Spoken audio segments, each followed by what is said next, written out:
Bear with me a moment, boys and girls, while we just wait for the technology to sync up between the camera and the laptop. Then we can get live chat 56 underway.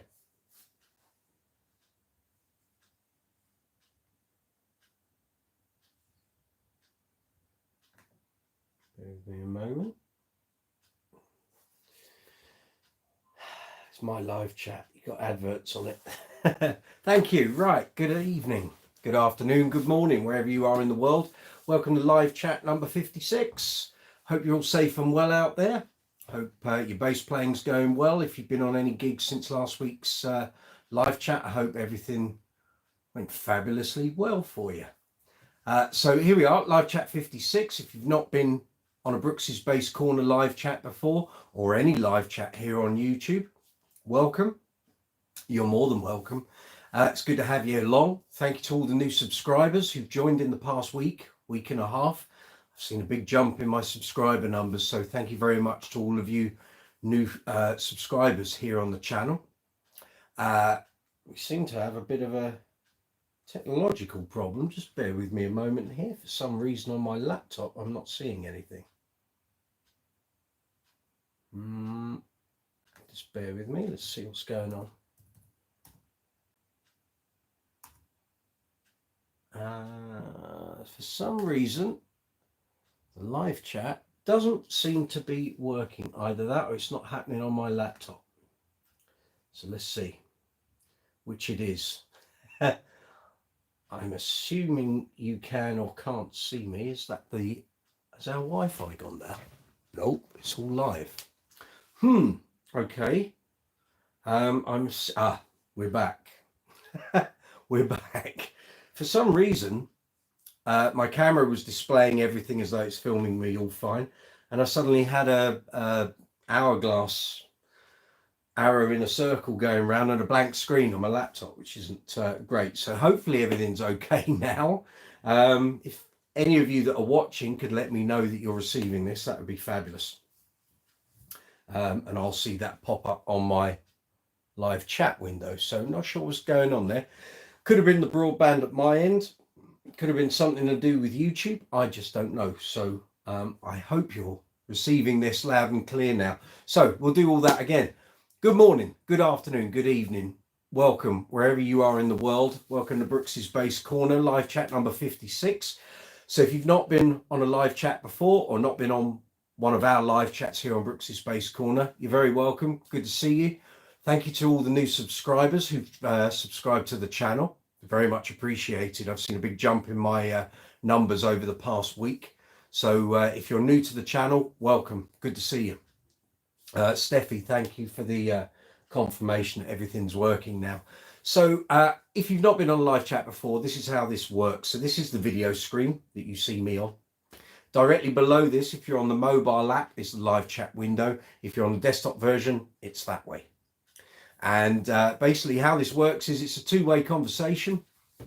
So if you've got any questions about bass guitars, bass amplifiers, bass speakers, bass combos, bass strings, gig bags, pedal boards, effect pedals, accessories, cleaning gear, anything to do with bass, this is the right channel for you. So if you wish to leave a comment or a question, you're looking for some advice on some bass gear, put your cursor, pointer, mouse, whatever you want to call it, into the live chat window, type your message, press send, and it'll pop up here on my live chat window, and I can then reply to you. At the bottom of the live chat window, you'll see an emoji icon, so feel free to give that an absolute pummeling. The more you use that, the more the YouTube algorithm thinks you're getting involved in the conversation, you're enjoying what we're doing. So feel free to use that that service as you wish. Next to it, you'll see a dollar symbol. It's called Super Chat. That allows you to make a financial contribution to the channel if you wish to do so. You don't have to do so. The videos are free. The channel is monetized, but if you want to help to keep the channel up and running for as long as possible, all that money that comes from super chat donations, super thanks donations, video views, affiliate links, merchandise links, all goes back into the channel. So that pays for things like cables and stands and cameras and tripods, and all the bits and pieces you see in the videos. I have to pay for all that. That doesn't get sent to me for free. I have to buy everything. So all these pedals you see here in the in this rack unit, which will be featured in various demos and reviews on the channel, that's all been paid for. I don't get it for free. So yeah, if you want to help the channel out, make a financial contribution, however small or large is entirely up to you. Use that super chat facility at the bottom of the live chat window. So if you're new to the channel, you aren't already a subscriber, then please feel free to hit the subscribe button. Hit the notification bell so you get notifications when I post up new videos, and communicate via the community tab here on YouTube. And also please give the video a thumbs up. If you enjoy the video or any of the videos here on Brooks's Bass Corner, if you give it a thumbs up, that counts for a lot. If you aren't enjoying the video, or you don't like the way I'm presenting, or perhaps you don't like what the channel does, then you can by all means give any video a thumbs down. But if there's something you don't like, if you're going to give it a thumbs down, please leave a comment below. I can't make the videos better if I don't know what you're not enjoying about them. So that's cool. Underneath the video, you'll see a row of icons. So there's the thumbs up, the thumbs down. There's a share button that allows you to share any of the videos here on the channel out to email, websites, social media, wherever you wish. There's a save button, so you can save a video to watch it later on. You'll also see a love heart with a dollar symbol. That's called Super Thanks. So that works exactly the same way as Super Chat, and it applies across every video here on Brooks's Bass Corner. So again, if you find a video that you find particularly useful or helpful, or it gives you some advice, and maybe you've got a problem with one of your basses or a pedal or an amp, and the video you've watched here on the channel helps you out, if you want to repay that help and advice, then feel free to make a small financial contribution to the channel, which, as I said earlier, will keep the channel running for as long as possible. Underneath the row of icons, you'll find a description box. In there you'll find merchandise links. So there's a UK and Europe merchandise store and a US and worldwide store. In there you'll find various types of Brooks's Bass Corner branded merchandise. So we're talking t-shirts, hoodies, mouse mats, sweatshirts, caps, socks, phone cases, iPad cases, lunch boxes, jackets, beer glasses, water bottle, all sorts of stuff. So by all means check that out if you'd like to help the channel. And also underneath the merchandise links, you'll find affiliate sales links for Amazon, Thomann, Gear for Music and Andertons. How does that work? Well, basically, if you've got a bass related purchase, maybe a new bass, cabinet, amplifier, pedals, gig bags, strings, any sort of accessories, if you go via the affiliate links in the description box underneath this video, and actually on every video here on the channel, find the product you're looking for, add it to your basket. When you go through the transaction, Brooks's Bass Corner receives a very small affiliate commission for that sale. It's not a very large amount, but lots of small amounts go to make a larger amount. So again, if you've got any bass related purchases and you'd like to help the channel indirectly, then feel free to use the affiliate links. Then underneath the affiliate links, you'll find social media links. So we're on Facebook, Instagram, Twitter, which is now called X. I read a thing today that Twitter are about to start charging not only premium users, but general bog standard users of Twitter and X for being on there. If that happens, we'll be off. But the Twitter channel for Brooks's Bass Corner isn't particularly active, so it won't be a big deal if that goes. So as I said, Facebook, Instagram, Twitter, Be Real, Reddit, Quora, Discord, TikTok. There's one I'm missing. Be Real. That's it. That's the 9. So we're on all of those social media platforms. And here we are, live chat number 56. So I hope you're all safe and well. Hope if you've done gigs over the weekend, they went marvelously for you.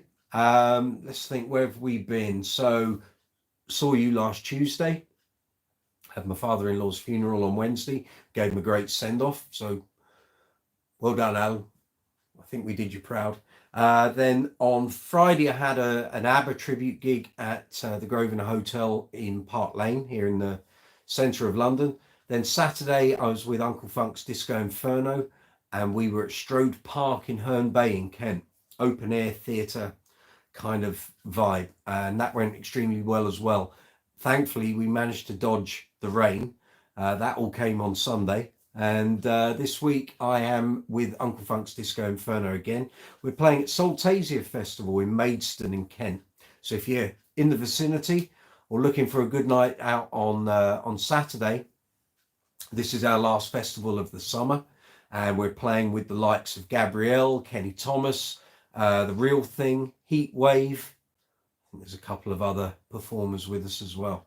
So anyway, if you're in the vicinity of Maidstone in Kent and you fancy a good night out on Saturday, do a quick Google search for Saltasia Festival in Maidstone at, I'm trying to remember the name of the place, Moat Park, I think it is.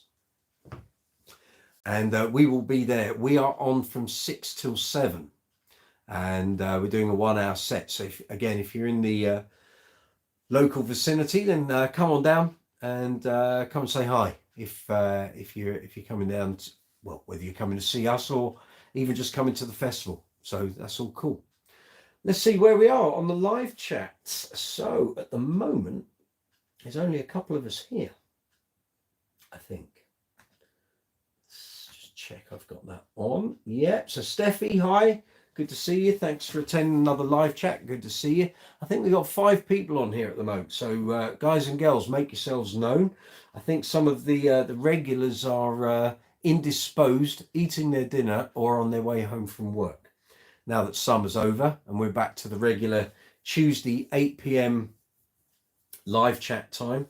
I guess a few people are still getting used to being back at work and the kids back at school. But I hope you're all safe and well out there. If you've got any problems with any of your bass gear, let me know. If you need some advice, if something's not working, or perhaps maybe you're looking to build a pedal board, or maybe you've got an audition coming up, or maybe you've never played live in a band before. Maybe you're looking for some buying advice, maybe looking at a new bass, a new pedal, new amplifier. If I can help in any way, let me know. If you ask me a question and I don't know the answer, I'll open it up to the floor and the fine learned people that we have here on Brooksy's Bass Corner live chats. So I'm more than happy to help if I can be of help, if you're looking for some bass advice. So what have I been up to here on the channel? So now we're coming out of summer, so the festivals are winding down. The weddings are kind of get a bit slower. So I've now got time to totally dedicate a lot of production time, filming time, editing time to videos here for content on the channel. So you're going to see a lot more activity now that we're out of summer. So today I've been drawing myself up a schedule, a plan of action for the next 3 to 4 months. So there's going to be a load of shorts going up consistently on a daily basis from about the end of this week. Some of those will be 60-second bass reviews. Some of them will be more of the 3 Great Things series. I only did 4 of those last autumn, and they seem to be proving quite popular. The viewing figures for 2 of them are going through the roof at the moment. Again, these videos went up a year ago almost, and all of a sudden they're gaining a lot of traction. And actually over the past 2 weeks, the building a bass collection video that I put up in January, which looked at my bass collection here, has had a second lease of life. That's going through the roof as well. It's getting about 50 views a day. So it had its initial period of viewing when it came out, and it did rather well. It amassed about 8,500 views in the first 5 days, I think. And it's been sort of slowly ticking over the rest of the year. But all of a sudden, it's become the most viewed video on the channel over the past 2 weeks. So I've been watching the analytics figures and keeping an eye on that. So there could be a second wind for that video, so we'll see how we go with that. But like I'm saying, the three great things videos, which are 60-second shorts videos where I take a particular bass and talk about three great features about that bass. That's literally all you can cram in 60 seconds, to be fair. Two of those, and I only did 4, 2 of them have just taken off again, so they're racking up some good viewing figures. So I'm going to do some more of those. I think they seem to hit a chord with shorts viewers.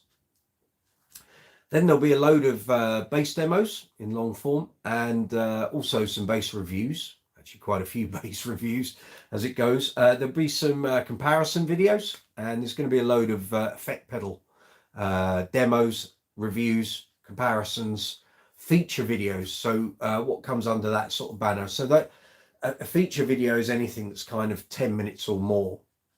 So it might be comparing several effect pedals that are of a maybe distortion pedals or octave pedals or chorus pedals, or it might be a couple of basses, might be 2 or 3 or 4 jazz bass variants, comparing the features, the sounds, how they play, how they feel, how they bounce.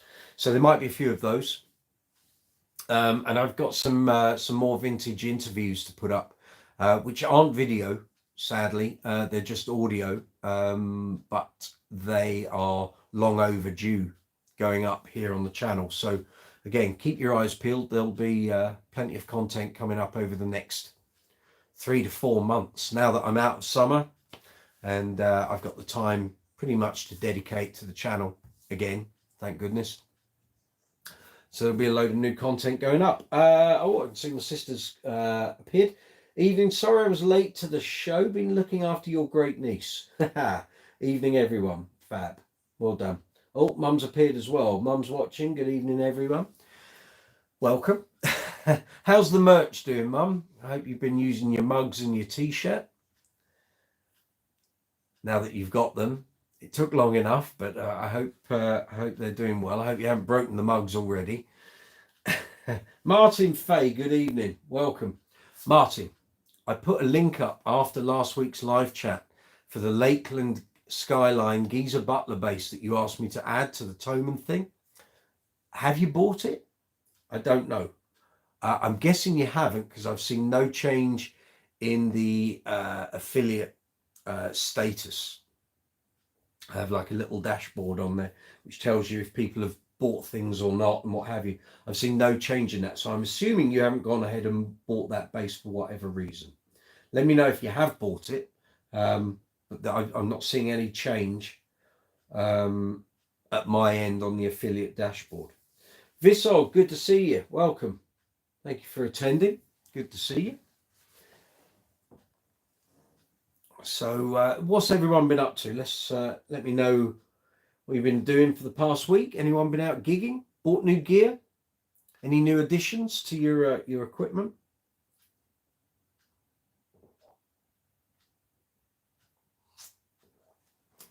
I'm sporting the merch tonight. So we've got a cap, long sleeve t-shirt. We've got the mug, of course.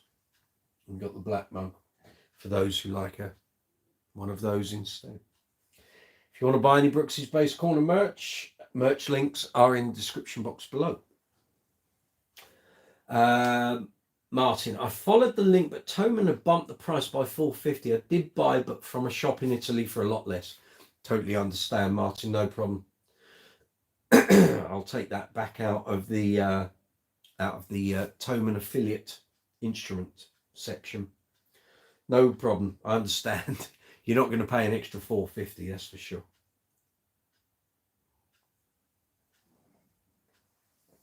I get that. So here we are, another Tuesday, live chat 56. So let's know your news. What have you guys all been up to? If anyone's got any questions, basses, speakers, combos, amplifiers, pedals, gig bags, strings, accessories, if I can help, let me know. Put your comment and your questions in the live chat window. Press send. As soon as I see them pop up, I will reply. the eagle-eyed amongst you will realize I've got my desk chair. I got sick of sitting on the stool that I have here for the live chats, and the following day my back's killing me, so I needed the proper chair. So the desk chair is over here this week. Much easier when you're here for a couple of hours to be sitting in a chair, right, instead of on a stool. Mum, mugs are great, excellent. Stacey's here from North Carolina. Good evening, welcome, good to see you. I hope everyone's doing well out there. Thank you for joining in. Live chat number 56. I've been going through some of the live chats, the older ones, the past couple of days, running them at double speed. Going back and putting links in description boxes and putting the click cards that you see that appear here on the screen in the top right hand corner. Lots of things that I hadn't done, those sort of jobs over the past 3 years, and I had to go back and, well, I didn't have to, but I decided I would. And yeah, enlightening. The early live chats were bizarre. I was going at like 100 miles an hour, quite frenetic, but yeah, different. They certainly were different, but yeah, amazing to see how the channel has kind of the paths it has taken over 3 years. So it's all good. And we've just broken in the past week, we've broken the 3,000 subscriber barrier. So thank you very much to all of you. I can't do this channel without you. If you don't get involved and subscribe and do the live chats and leave comments and like the videos, watch the videos. Basically, I'm just producing content for no one. So thank you to all 3,023 of you. Here we go. Kev Smith, good to see you. Do you notice the nights are drawing in? Yeah, don't I know it? I've noticed it more on the gigs, weekends, where we used to be able to do sound checks and what have you. And at 7, 8 o'clock, it was still broad daylight. It's not now. We went on Saturday at 8 o'clock and it was not pitch black, but it was very, very dark, put it that way.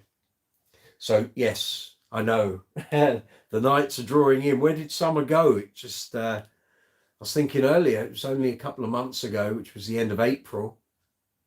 And I was going to pick up the Ibanez Thomann from a cellar in North London. And I was thinking, oh, goodness, I haven't even got that on the workbench to set up yet. And here we are, 2, 3, 4, nearly 5 months later. Where did 5 months go? Just gone. But anyway, welcome, Kev. Good to see you. Steffi, thinking of buying the carry-on travelling mini bass by Blackstar. Okay, I haven't looked at it. My hands and fingers are so tiny. Got problems playing a long-scale bass. Have you ever heard of this one?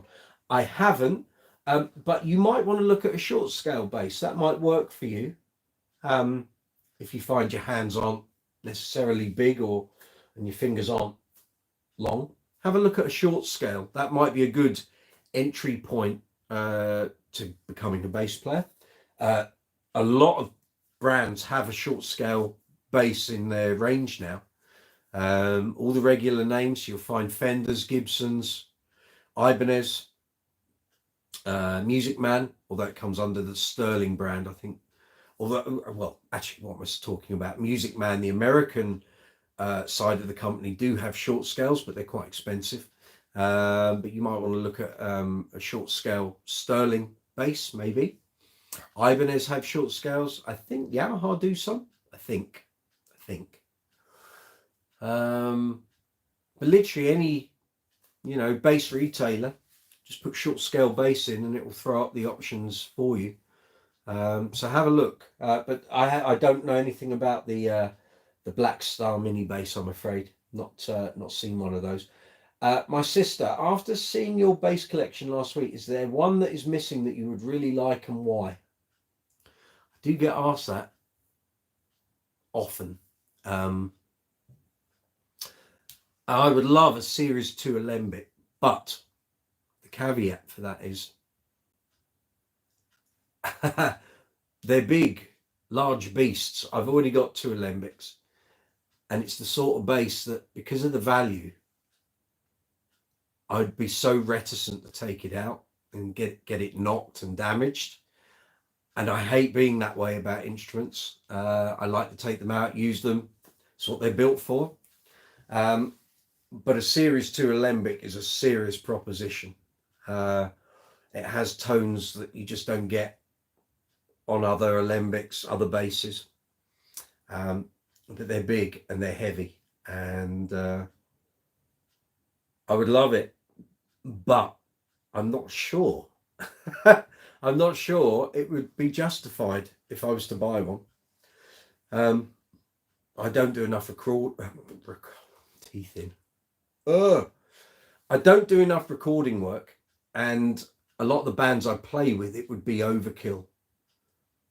You just wouldn't get the benefits of that bass and the sounds it can make in the bands I play in. So it might be just a bit too much, but other than that, I'm pretty happy with what I've got. If I'm really honest, I'm very happy with the instruments I've got. I've got more than enough to get me by, as you've seen. But no, there's nothing that I'm kind of desperately not talking well today, hankering after. I've kind of got everything I want and need at the moment, but you never know. Many's the time I've thought, the collection's all right, and something will appear, and it's like, oh, I need that. So that can happen, but I'm always primed for that. Steffi, thanks for your advice, Mike. Seems to be a great bass, even though it's smaller than a short scale. Sound is amazing. Saw some videos on YouTube and was pretty surprised by the sound. Okay. Trust your ears. Try and play one before you buy it.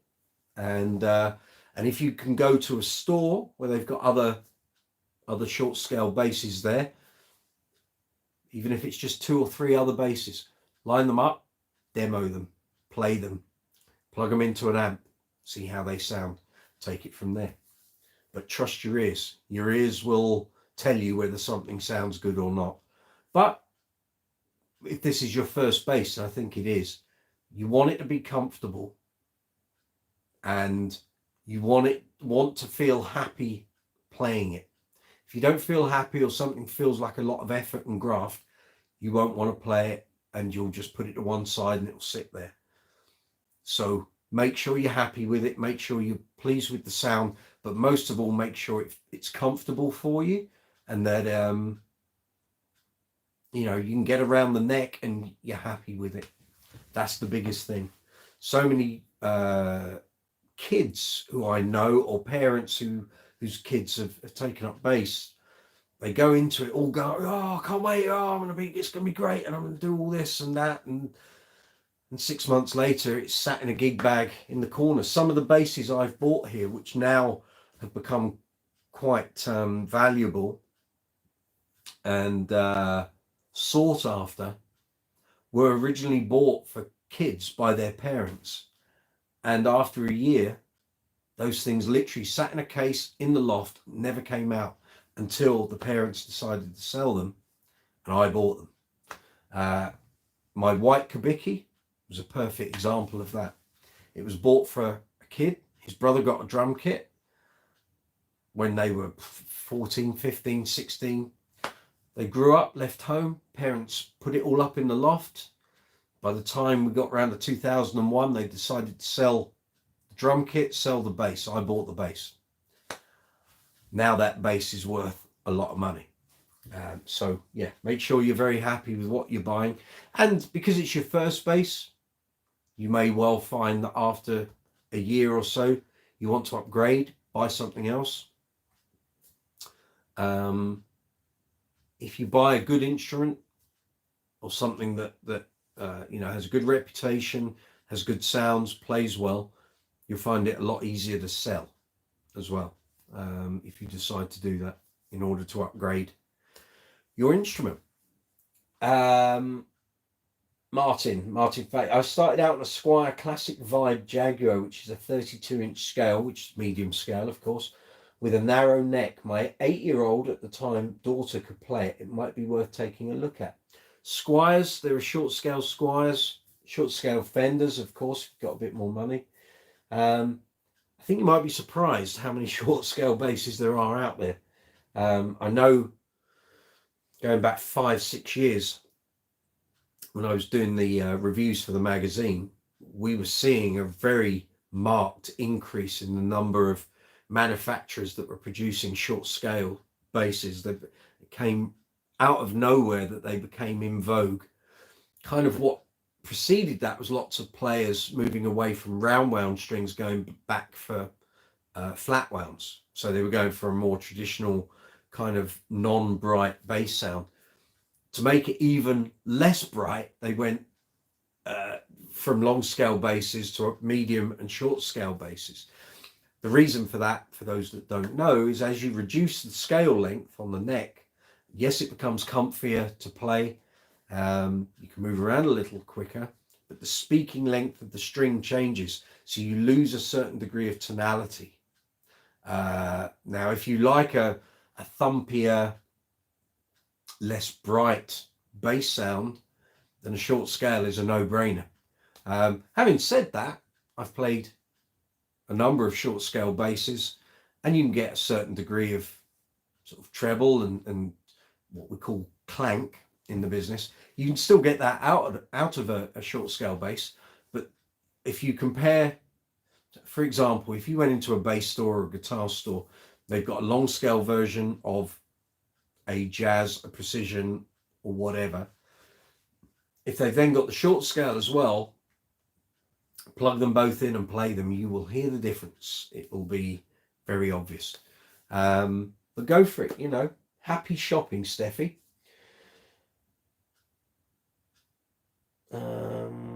Steffi, yes, there is a store in my hometown selling lots of guitars, basses. It would be my second bass. You saw a pic from my very first bass on Instagram.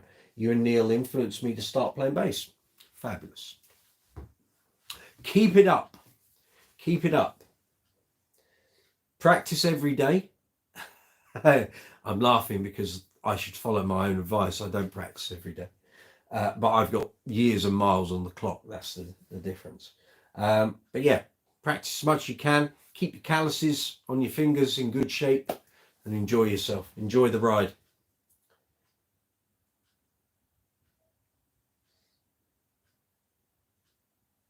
But excellent.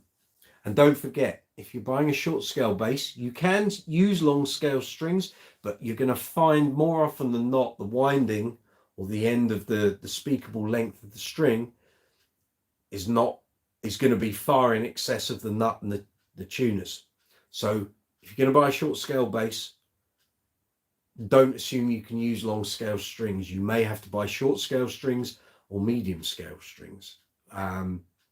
But you can check all that out once you've bought the bass, and you can get a string and measure what you need that string to be from the point where the ball end enters the bridge to the point it passes over the nut going to the machine head. Yeah, I know a lot of people who've had short scale basses and then tried to use long scale strings and it's not worked. So yeah, but all the major string manufacturers now cater for short scale and medium scale basses, so you should be fine, I think. Let me just check I'm up to date with the messages. I think so. Okay, welcome. Brooks's Bass Corner, live chat number 56 here on a Tuesday night. I was thinking it was Wednesday there. I'm going mad today.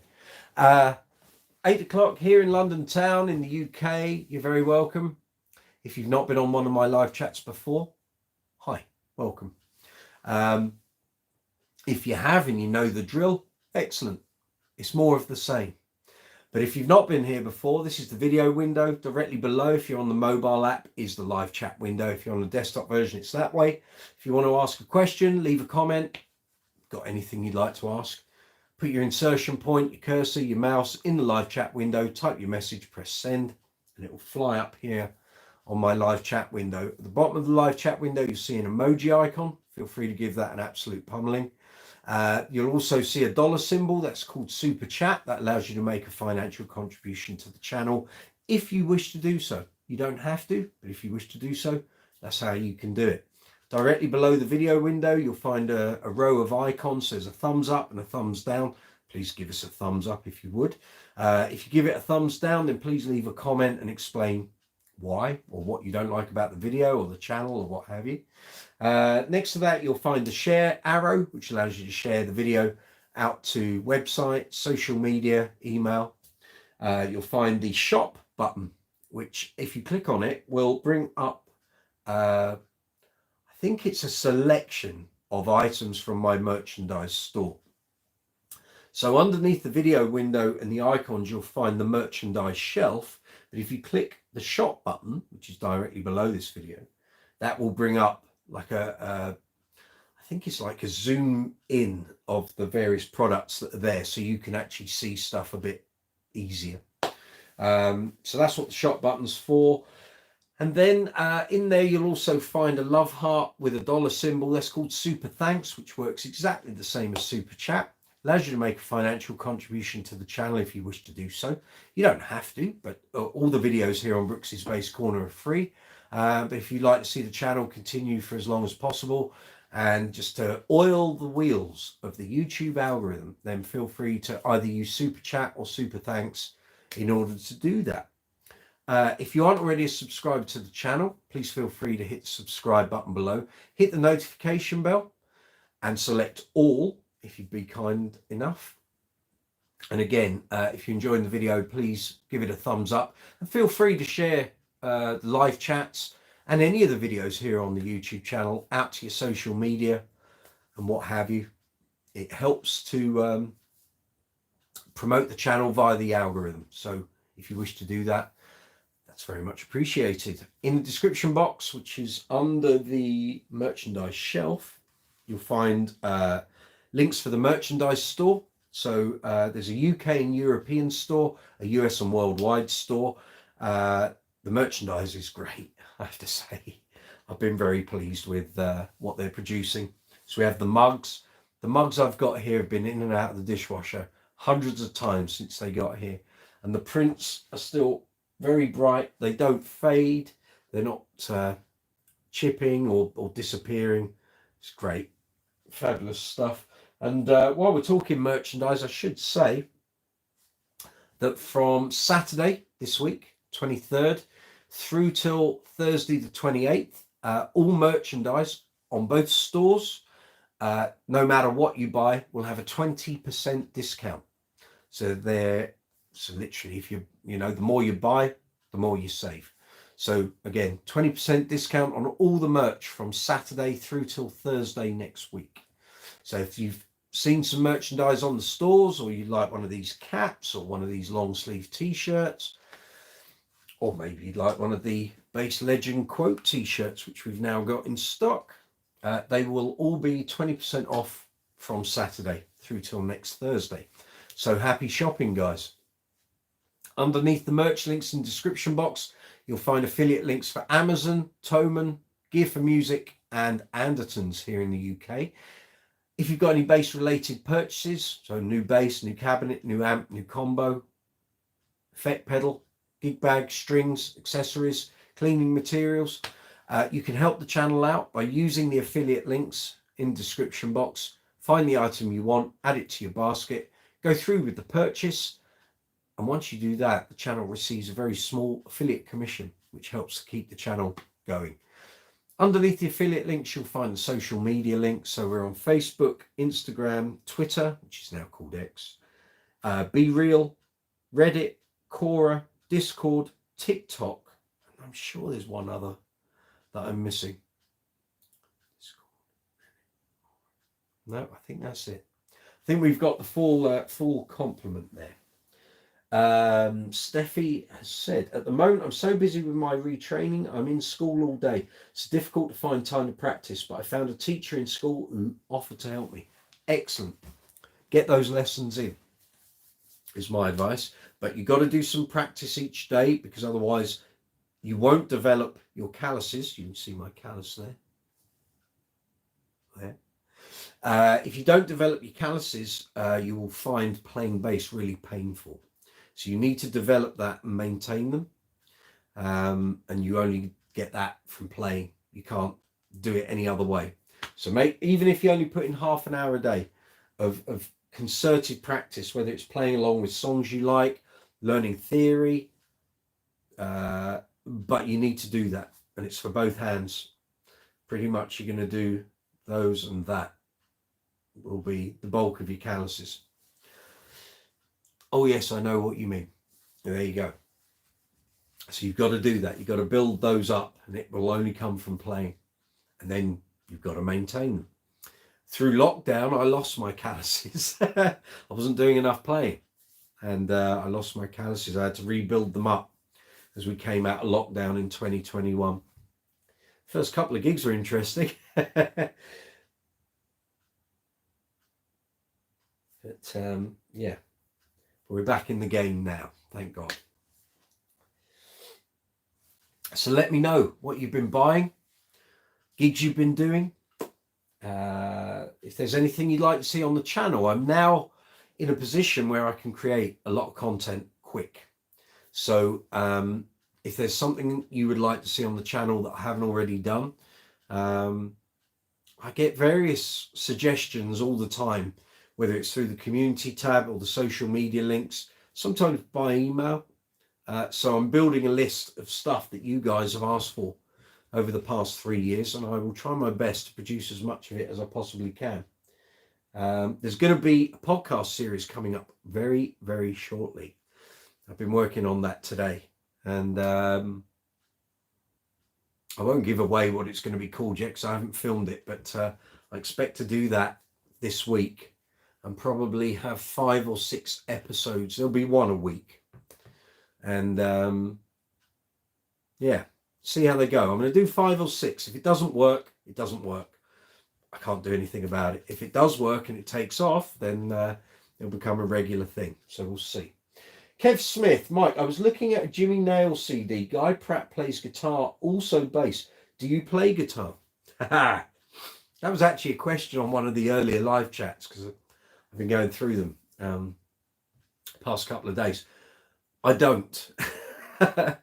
And it's an absolute crime, because upstairs I've got literally a brand new Fender Fat Strat that came out. They were launched in 1998. I got one of the first series, and that was Fender's first time of putting a humbucker in the bridge as a production model. So it had humbucker in the bridge, 2 single coils, and I bought it with the complete intention of learning how to play. I actually bought it to take with me on a trip to Bahrain in 1998 when I joined Cover Story, my old covers band. Knowing we were going to be there for a long time. It was originally meant to be 8 weeks, and it ended up being 10 weeks. And I was going to teach myself how to play guitar while I was away. Didn't happen. Didn't happen at all. The guitar didn't even come with me anyway.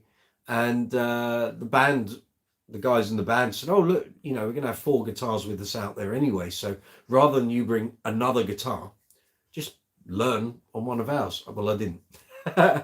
And once we got back, I was so busy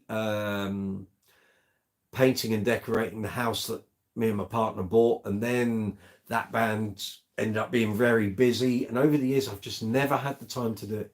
Should have done it during lockdown. But it's not the sort of thing that if I became a guitar player or got all the chords and stuff in my head, that I'm going to go out and be a guitar player. I'm busy enough being a bass player. But there's never any harm in learning another instrument as a musician. It will only do you good. But I'm wondering now at the point of being 51 years old, whether I've got the brain space and brain power to want to learn chords. And what am I going to do with that skill? I find now, between doing the gigs, day-to-day stuff in the house, walking the dog, and doing YouTube, that's enough. I don't get spare time. It doesn't really happen. And Lord knows the YouTube channel has suffered a bit over the past 4 or 5 months because we've been so busy during the summer. So now, between now and Christmas, and actually, if you think about it, through till about February, March, is a great time for me now to really push the channel, really put my foot on the accelerator, and we start the turbo a bit.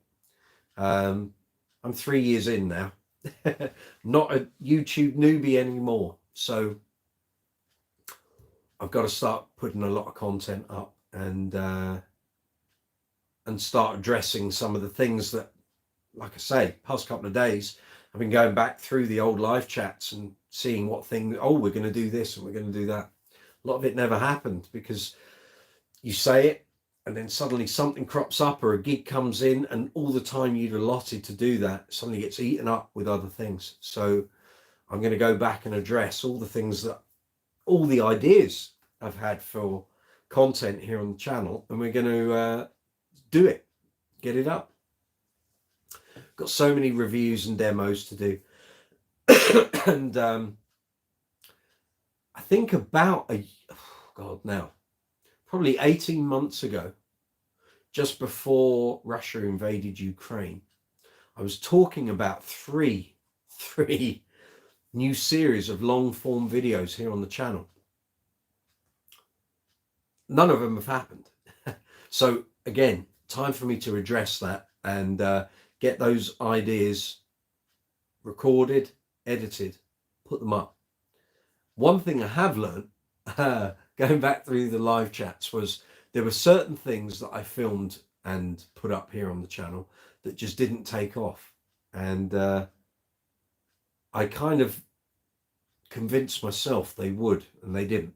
So I've learned now that basically, if you get an idea, do 5 or 6, test the water. If they work, great, do some more. And if they don't, then don't do any more, because you can end up spending a lot of time recording something in a particular style that you think is going to work. But if it doesn't take off, don't waste your time. It's too easy to produce content on YouTube and just keep putting it up and nothing happens. Don't do that. Do your research, do your keyword research, look into trends, look what is working, listen to your community. You know, I listen to you guys every week about ideas that you would like to see here on the channel. So I try, or I will be trying to address all of that over the next, where are we, end of September, 6 months. Let's see where we are in March. Hopefully there'll have been a ton of new content, and tomorrow is my first day of new filming. So I've got a load of new things that I want to start doing and get up on the channel, and then I'll go back through content that's already filmed. There's a lot of stuff I've already got here. Some of it I might have to rejig the presentation and the editing, but we'll see.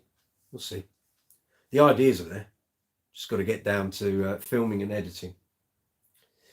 So in answer to your question, Kev, no, I don't play guitar. One day I will get around to it, but I'm just very wary that at 51 you don't know when your time's up. You really don't. And I want to do things I enjoy, and I don't want to be doing stuff for the sake of doing something that either I'm not going to use or I'm not going to, you know, I don't want to learn to be an artist. I don't want to learn to paint. I just don't, that's not something I want to do or feel the need to do. Likewise with guitar. Yeah, it probably helped my bass playing and give me more musical knowledge, but it's like music theory. I've got to this point not really knowing a huge amount of musical theory, but I've created a career for myself as a bass player. So I could go and do some theory, but is it going to open up any more opportunities for me? I'm very aware that at 51, I'm on the wrong side of the age clock now as a musician, and I'm very aware that certain opportunities are going to be closing off for me.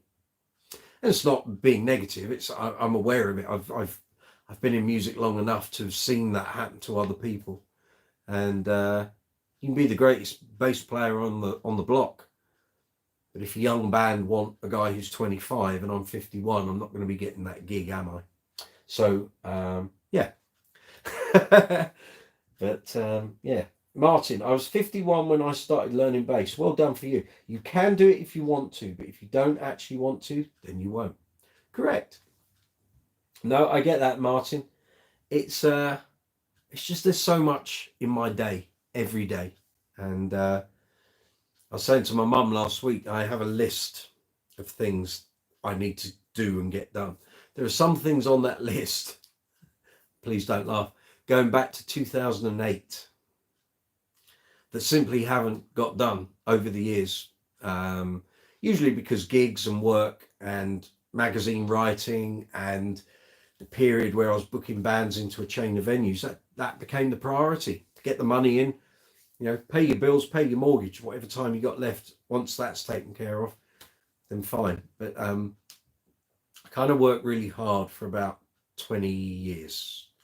And I think lockdown, you know, the whole COVID thing allowed me to kind of reappraise where I was in terms of work, bass playing, gigging, and now that the YouTube thing is sort of up and running, and like I say, 3 years in now, so I don't want to throw all that work and effort away. I want to make this a regular going concern. So yeah, between this and the gigging, that's kind of filling up pretty much a lot of my time, to be fair. But it's all good, you know. I'm very happy. So yeah, sorry, that came out like a bit of a sermon. It wasn't meant to. But yeah. So has your bass arrived, Martin? Let me know. Steffi, I'm 47 and started learning bass now, and just started a 3-year retraining to change my professional work as a preschool teacher. You are never too old to learn something new. Correct. I agree. I mean, I've learned a lot doing the YouTube channel, I have to say. I mean, that was really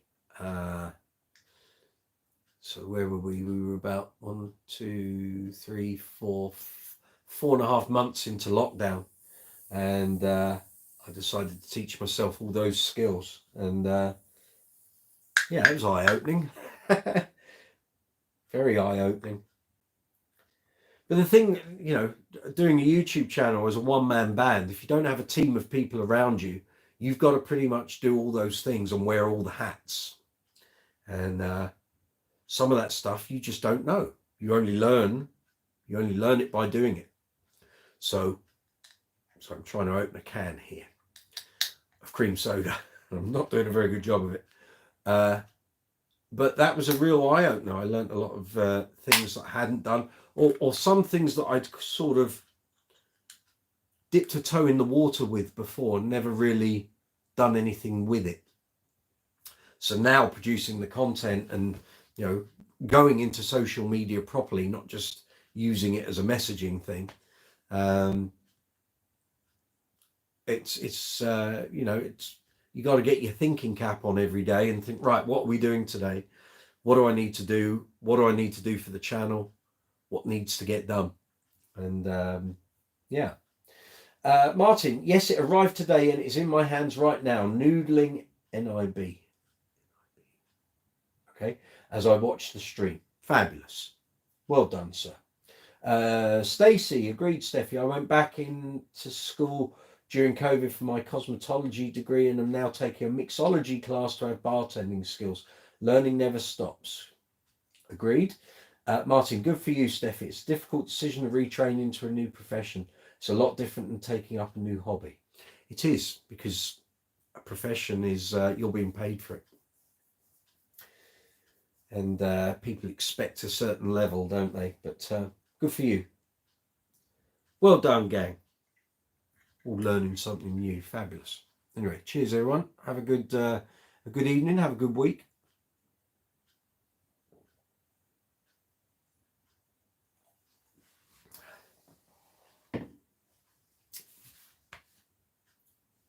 Yeah, so we're up to date. Where are we? 55 minutes in to live chat number 56 here on Brooks's Bass Corner. You're very welcome. If you've not been here before, good to see you.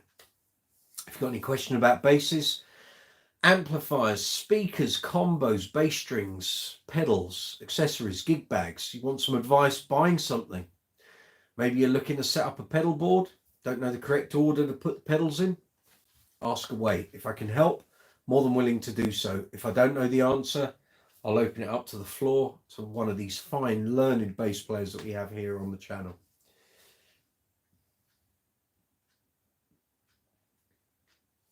As I mentioned earlier, merchandise will have a 20% discount from Saturday through till next Thursday. So if you're looking to buy some Brooks's Bass Corner merch, I'd do it on Saturday if I were you. Or from Saturday. You've got Saturday, Sunday, Monday, Tuesday, Wednesday, Thursday. So you've got 6 days. 20% off discount on everything across both stores. So the EQ, UK and Europe store and the US and worldwide store. Links to which can be found in the description box below, and you'll find it in the description box on every video here on the channel. Sorry, my top is looking a little creased. It's the angles I'm sitting in this chair.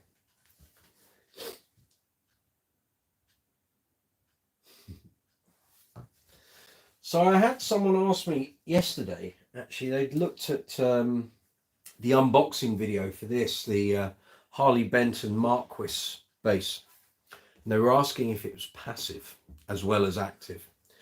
Unfortunately, it isn't. It's totally active. There's no passive option, which is a shame, but it's the way it is. And it occurred to me, actually, a lot of basses now don't have a passive option. Oh dear. They're active only. So you're caught in that quagmire of having to constantly check how your battery's doing, your 9-volt battery that powers your active circuit. Because if the battery goes down mid-gig, you've got no get out of jail card. But yeah, there's quite a few basses now don't have a passive option. A little scary, I might say. Although I say that, and I'm using my status empathy for a lot of gigs at the moment, because it's part of the Bass String Experiment series, of course, and that has no passive option. So, but I know how long a pair of batteries on that circuit will last. So we're 14 months in. It's going to be time for a battery change. Not soon, but I would do it for safety's sake probably by the turn of the year, if I haven't already done it before then. It's out of tune. But yeah.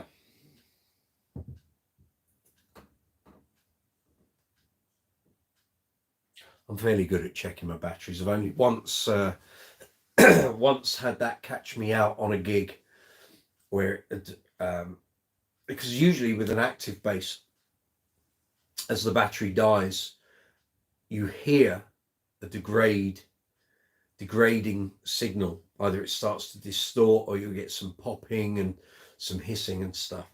The bass that it happened to me on, it literally went from a perfectly fine signal to nothing, and it caught me out.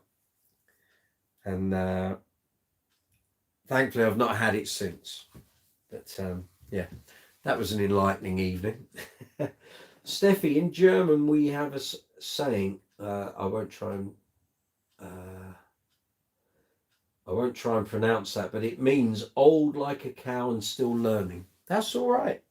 That's all right. Keep learning new things.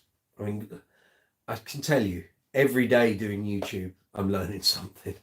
If it's not in the video editing, it's in the sound editing, photo, thumbnails, you know, doing the social media stuff. There's always something. It never stops.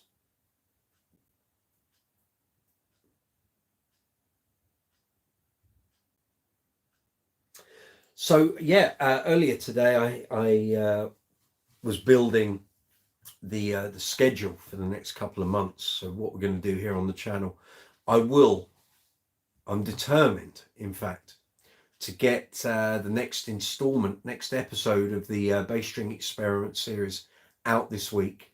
I've been working on it for so long, but I keep having to do sort of drips and drabs on it. It's never a consistent sort of 3, 4, 5 hours. It's always 10 minutes here, 20 minutes there, half an hour. So from this week, the gigs start to slow down a bit as we approach Christmas, and we're out of summer. Fewer well, there aren't any festivals after this Saturday, not for me anyway. So I can actually start putting in some concerted hour session, you know, some decent time on the content. So the next bass string experiment episode will feature gigs 15 to 19. It goes back to this time last year, which is scary, very scary indeed. But there's a whole bunch of gigs in there, and at the moment, in real time, this Saturday's gig will be the 68th gig that the Status Empathy has had that set of strings on. 68 gigs on a set of steel round wounds. They haven't been cleaned. I haven't tried to look after them. I've literally just done gig after gig after gig with those strings on that bass. 68. It's crazy. But well done, Rotor Sound. Played a blinder, and the EQ on the Empathy has kind of guided it through. At the moment, it feels like I'm just sort of nursing the strings through every gig, but that doesn't mean I'm not digging in. I'm giving them a fair old pounding every gig, but they just keep going. I honestly expected a string to have broken by now, and it just hasn't happened. It's they just keep on going. I thought at gig 60, that was it. I thought tonality's dropping off. Actually, the strings don't really have any coarseness to them anymore. I've kind of not worn it away, but they're just so played in that they're very smooth, quite slippery strings now, which is odd for a set of road sounds, but it does catch you out occasionally. I'm used to having that rough feel on my fingers, and you go for a slide and I've gone further than I thought I would. But here we are, 68 gigs this weekend. Mad.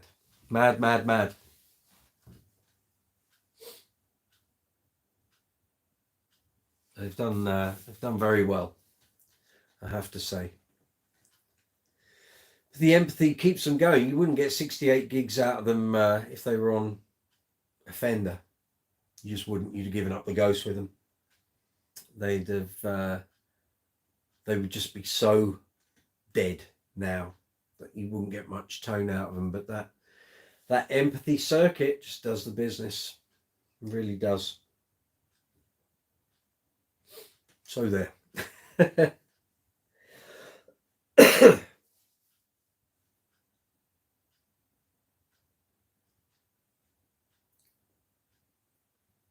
So let me know if you've got anything that you would like to see here on the channel. If there's any sort of content that you think I haven't, that you think I haven't done yet. I know earlier on this year, some of the regulars were asking me to do like a regular series of videos on effects and how best to use them and employ them Like some people ask for a video on compression. Another one asked for a video on distortion. Someone else asked for one on how to use chorus effects properly. So that's a possibility. That's still in my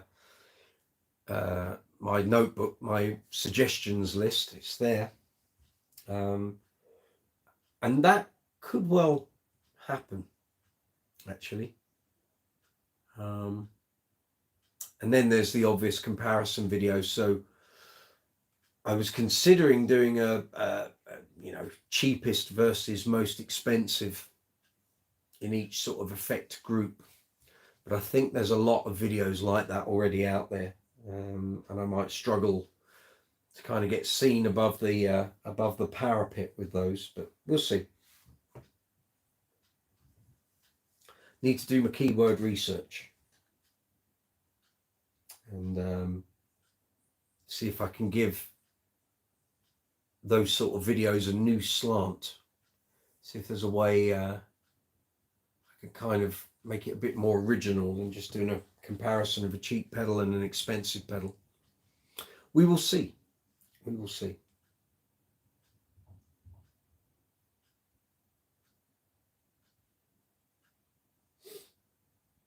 So if you've got any questions, any comments, leave them in the live chat window, and I will respond to them as soon as they appear. We're missing quite a lot of the regulars tonight. No sign of Lewis Wingrove yet. Where are you at, Lewis? How many we got? We've got 10 people on at the moment.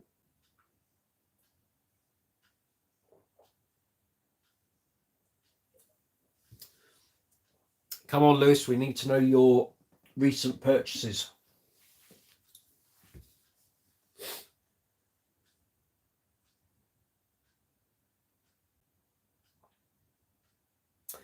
Martin, maybe assembling a pedal board suitable for a particular genre would add something different. Yeah, that's a good idea. Yeah, I could certainly do one for a funk disco band very readily. That would be very easy for me to do at the moment, that's for sure. I'll think about that one. We miss Neil, says Steffi. Yeah, Neil's a busy chap. He's out in Europe with Elio Pace doing the Billy Joel songbook. Before he flies off to America, of course, to play with that small combo called Queen. Best of luck, Neil. If you check in, watch this live chat. Best of luck, mate. Have a good time. I know you will. How could you not, frankly, you know?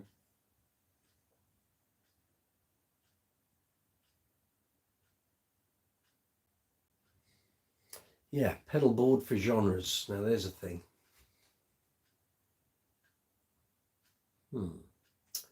Thank you, Martin. I'll think about that one.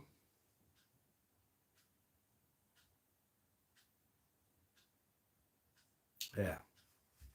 Write that one down, Mike. That's for consideration, certainly.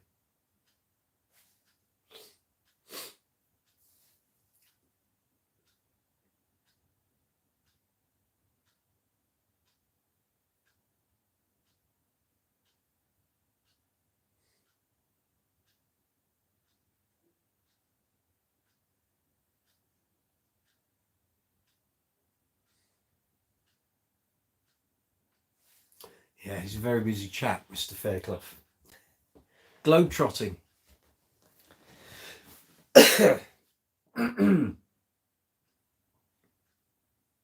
We've had a weather change, fairly major weather change here in the UK. I'm feeling not bunged up, but I can feel my throat's very dry. So bear with me this evening. Stacey Ann, that's a good idea, Martin. Pedal board curations. Oh, there's a name for a series. Right, you see the cogs are going in my brain. possibilities there. Possibilities.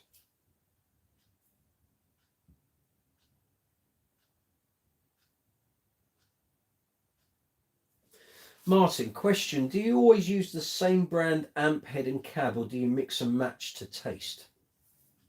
Well then, it depends what I'm doing, of course. So with Uncle Funk at the moment, we don't use amplification. I did carry on bringing a cab and an amp up until, I think I carried an amp and a cab to every gig up until the end of last year. But a lot of the Uncle Funk gigs, certainly when we're doing festivals, I don't bring amplification, there's no point. But I would bring it to theatre shows and corporate events just in case anything happened with the in-ears or the rack or what have you. But I haven't brought an amp or a cab to an Uncle Funk show all year this year. But then there are gigs like the gig at Box Park that I did the video for, where the situation and the travel pretty much determined what I was going to take. So originally I wanted to take a smaller cab. I wanted to take a 210 and my Aguilar AG 700. And then the guy I was covering for said, you're going to need a bigger bass cab than the 210. You might need a 212. So thankfully I've got those. But that meant then I had less space. So I ended up using the Trace Elf, which obviously fit in the gig bag perfectly. But in the past, yeah, I've mixed and matched gear. Back when I had Hartke stuff. There was a gig, I think, where I used, I've got a Hartke combo behind me here, 210. And my regular amp went down. I think it had a dry joint or something. So I used that combo and added on an extra Hartke 410 underneath. So I had a 6x10. This is only a 200 watt head in the combo. By Christ, it was loud. And then when I moved over to EBS, I still had my Hartke gear.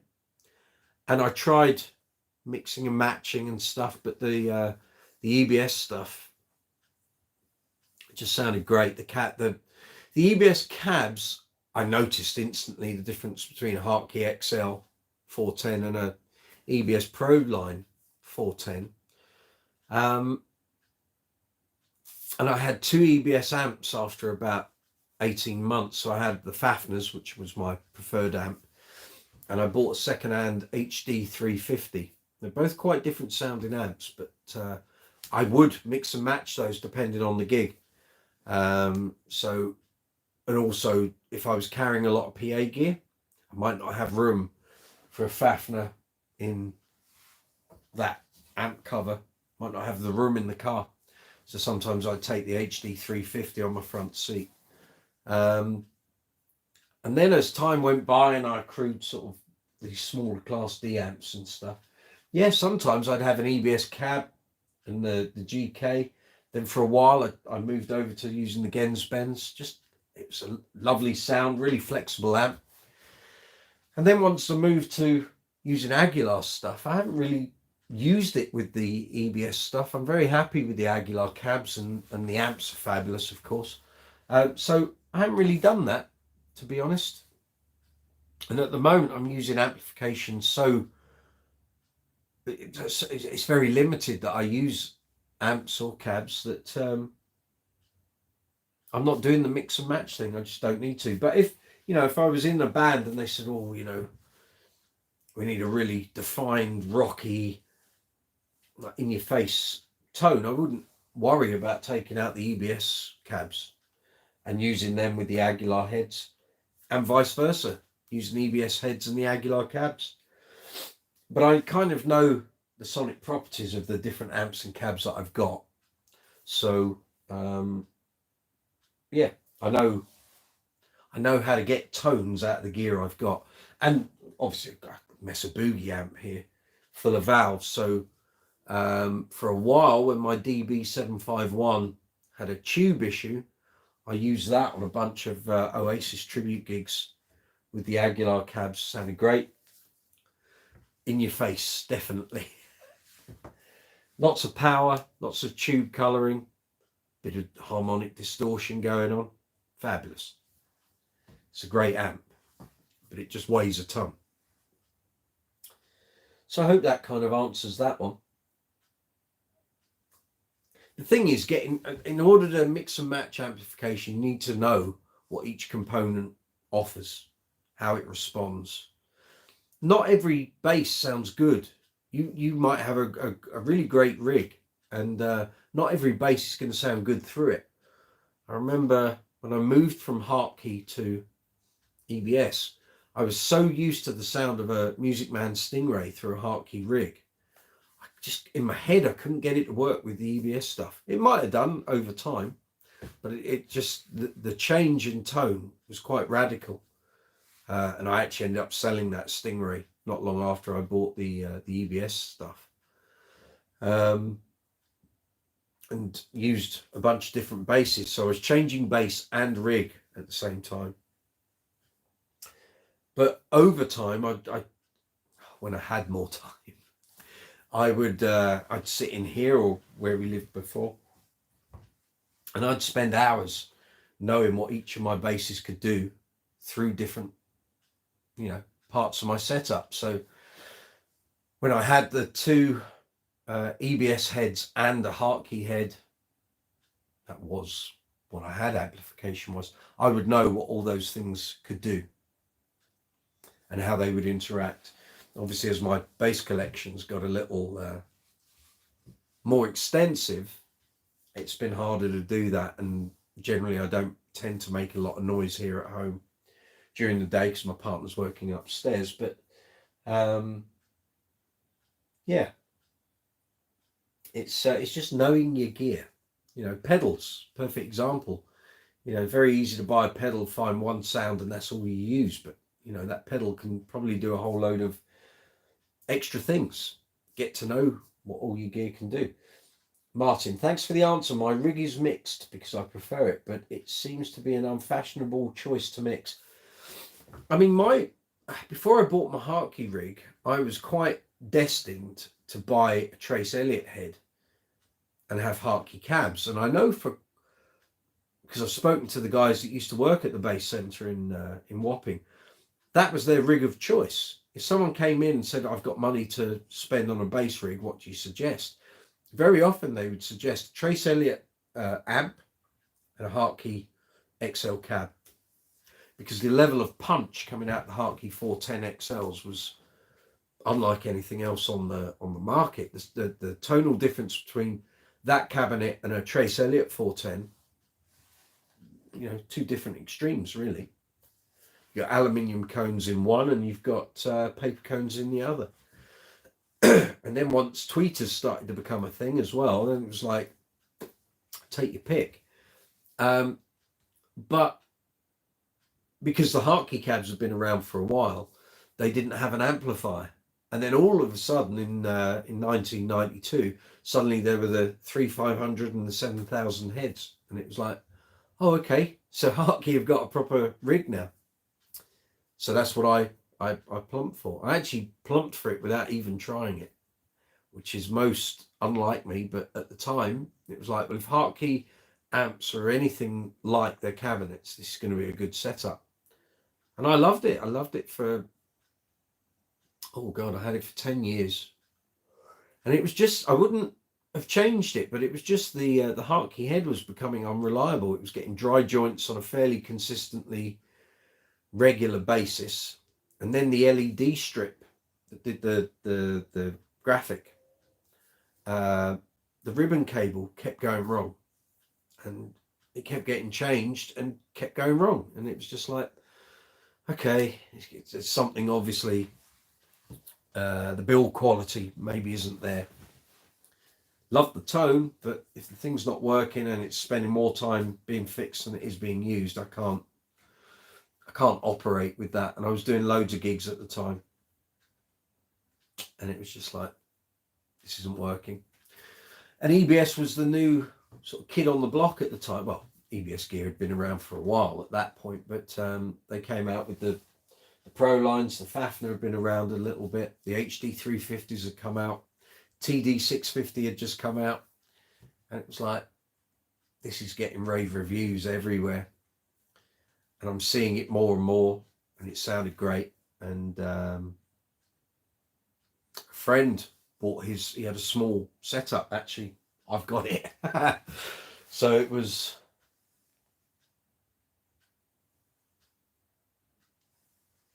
that 410 cab, that 210 cab, and an HD 350.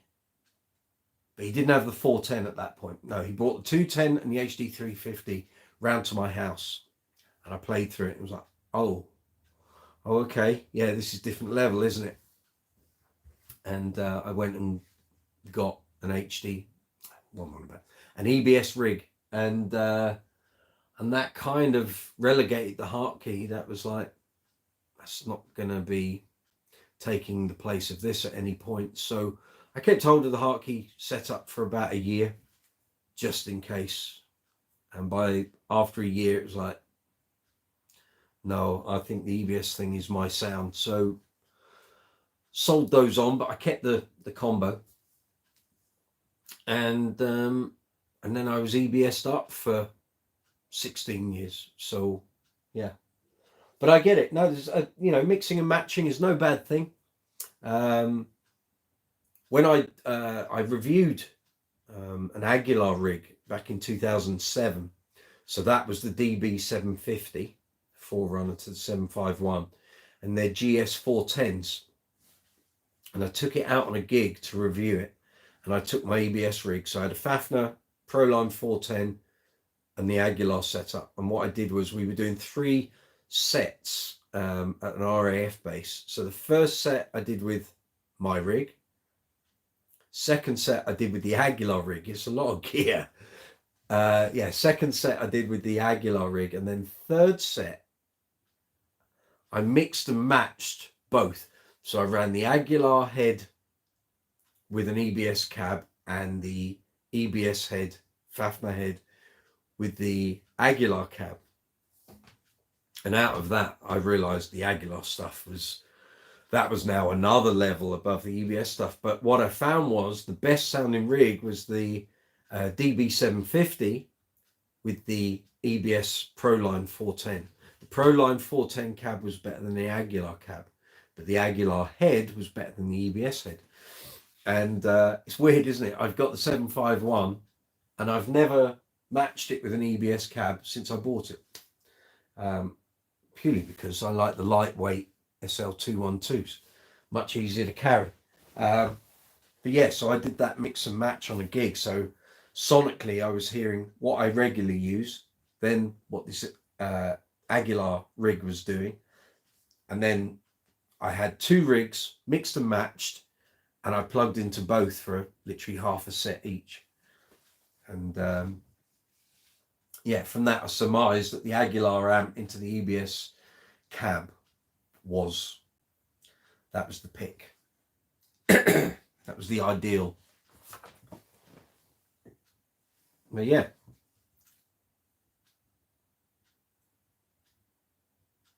Well, I'm still quite surprised at myself that had the Hartkey amplifiers not come out when they did in 92, I would have bought a Trace Elliott SMX and the Hartkey cab. That would have been my rig.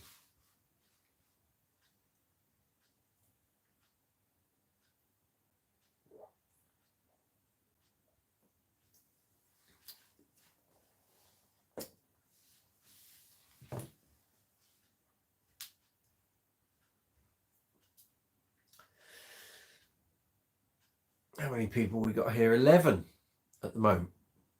Good evening all. Welcome. Hope you're well. This is live chat number 56 here on Brooks's Bass Corner, live from London town in the UK. It is currently 24 minutes past 9 in the evening. Yes, it is. Lewis Wingrove, here we go. Here we go. He's arrived. Most of the tone is in the speakers. Lewis, you old devil. Hope you're well. Hope you've had a good week. We've been awaiting your arrival. Yes, tone is in the speakers. Certainly with the Hartkey stuff. Such a signature sound, really. And it took me a long while to get used to the EBS 410s. Because my Hartkey didn't have a tweeter in it, but it had a real mid-range punch that worked really well. And the EBS 410s were the first cabinet that I'd had with a tweeter in. But there was something about the 410 delivery that didn't compare to the Hartkey XL delivery. But over time, they grew on me. They really did. Yes, Stacey, he's arrived. Have you bought anything this week, Lewis? This is what we need to know. What's the latest purchase, if there's been anything in the past week?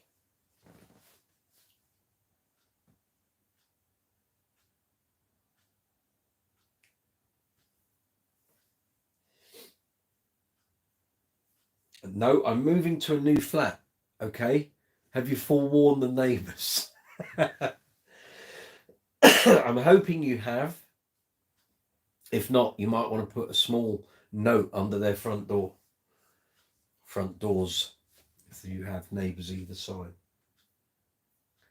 Lease was up. I hear you. No purchases for a little while then, if you're moving home.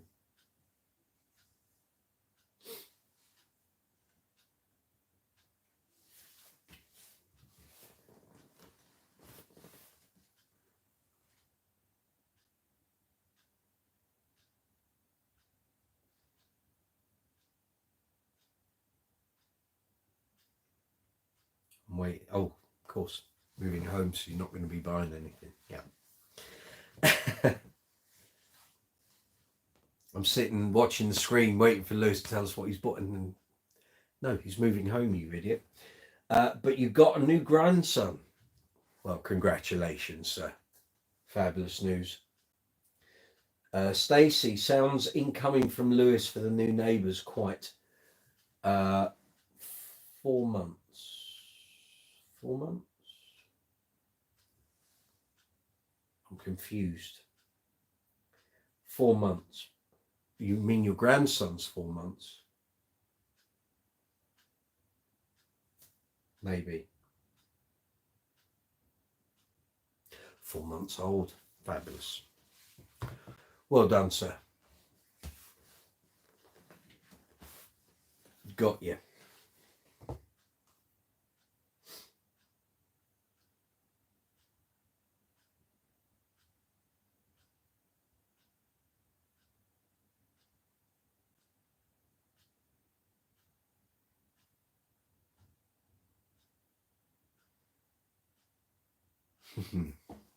I realise I'm sitting here looking at the screen waiting to see if there's another message. And I'm not looking directly at the camera. I'm sorry. What I need to do is have my laptop the same height as the camera, and then I can see it all. Awesome, sir. Congratulations from Stacey.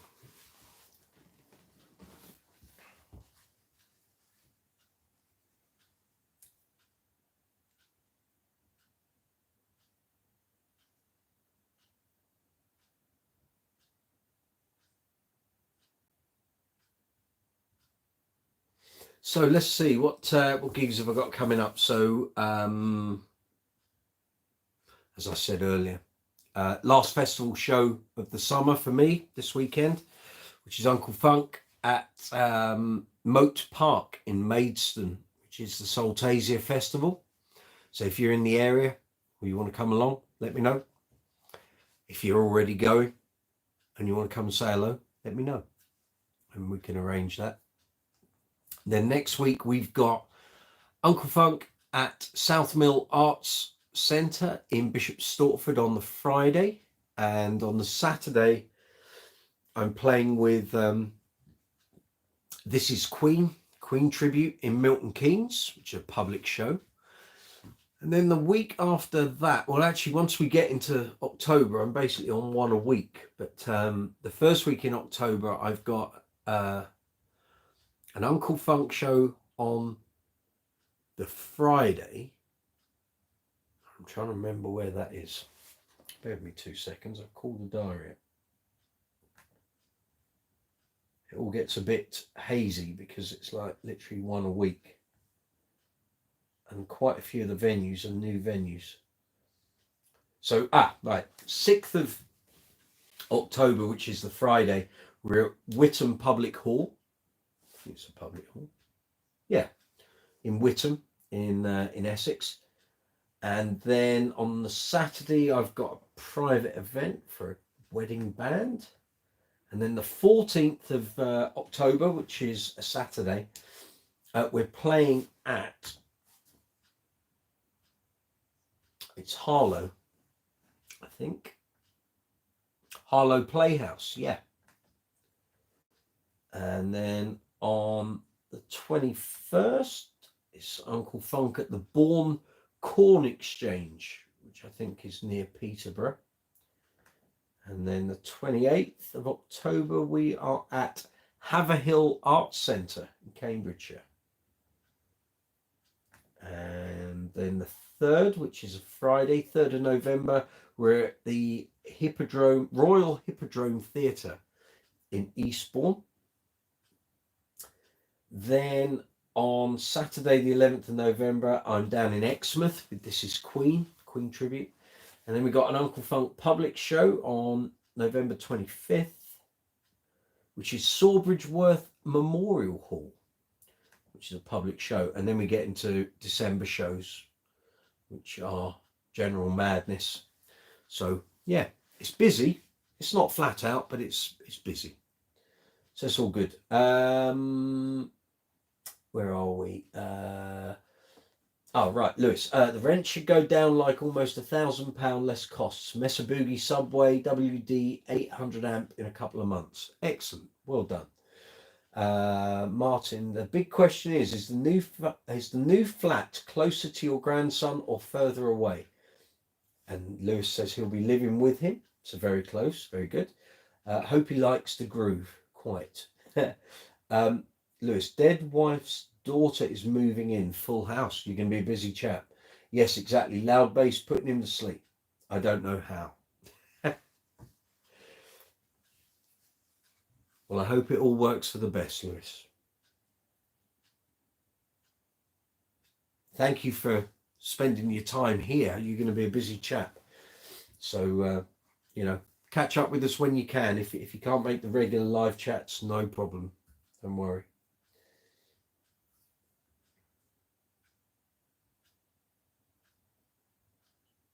It's family. It is. Totally understand.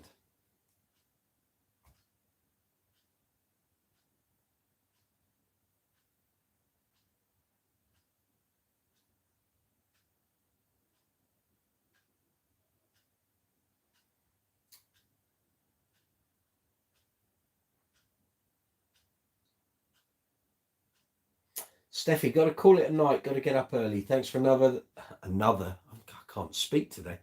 Another lovely chat, Mike. Take care, everyone. Good night. Thank you, Steffi. Take care of yourself. Happy bass playing. Lewis, I'll be here as much as possible. As and when, sir. You can always watch them on the repeat. So you can watch them after the event. It's no problem.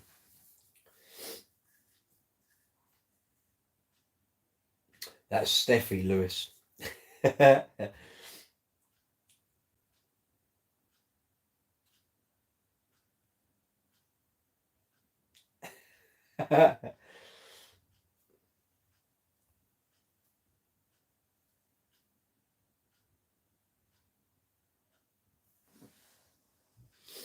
Yeah.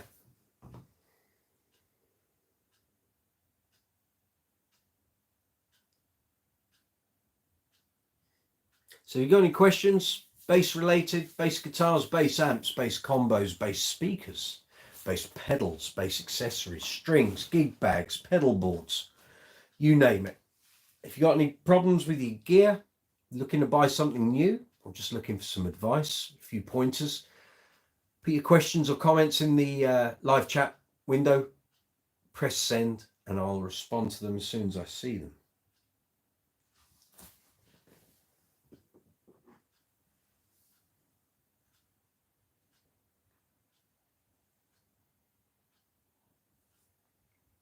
Every time. They needed to print this on the other side.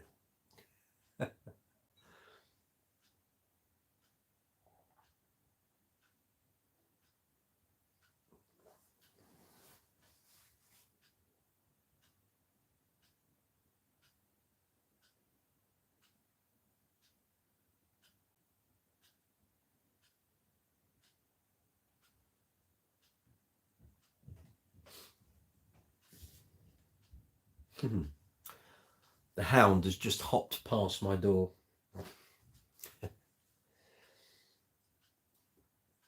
So for those of you who are wondering, Charlie's doing great. A little bit of a knee problem at the moment. We think, well, we already knew this was probably going to happen, but we think he's got a luxating patella. So for those who don't know what that is, in small dogs, and it happens in large dogs as well, happens in cats a lot. Basically, the kneecap pops out, but by moving, it'll pop back in. So our Labrador, our chocolate Labrador, had an operation on a luxating patella after he had a double hip replacement. So he had it. Our last dog, a Chihuahua Corgi cross, had it. And now this Chihuahua's got it as well. It can lead to early arthritis, but there's no guarantee. You can have an op to do it, but Indy had an op, the Labrador, and it didn't solve it. So he's just developed it over the past few days. So we're keeping an eye on it. But he seems to, it sort of pops out and pops back in again very quick. It doesn't seem to be a prolonged thing. But it's really annoying because we thought, fingers crossed, we wouldn't get it with this boy. But he's got it. So we keep an eye on it. Yes, Stacey, Charlie boy.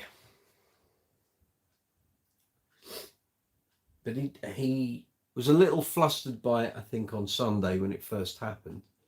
But he seemed to get over it very quick. Now, every day we've been out for a walk since, it's happened while we've been out on the walk. So I'm hoping it's not going to cause a major problem, but we'll see. Martin, being a tripod probably isn't helping him, no.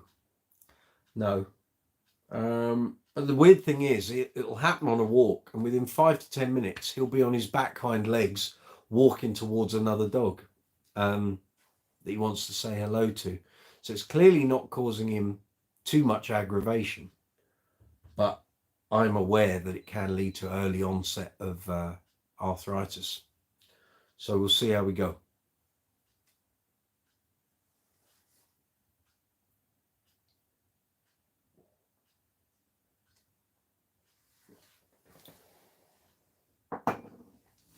We will see. We shall. Okay. So, gang, over the next couple of days, I'm going to be putting the schedule together of stuff that I've already got prepared. Just need to re-edit and upload. And also putting together new ideas, new stuff to put up here on the channel. So if you've got any things that or ideas of content that you would like to see, base related, of course, and if there's something I haven't done that you would like to see, or maybe you'd like to see something that isn't on any base channel, let me know. I can rack my brains for hours and come up with ideas, but sometimes you guys out there, you know what you want to watch or what you would like to see, and if I don't know about it, I might not come up with the idea myself. So if you've got some ideas for base content that you would like to see, let me know, and I'll do my best to either produce one video or a series of videos, or it could be an ongoing thing. Let me know.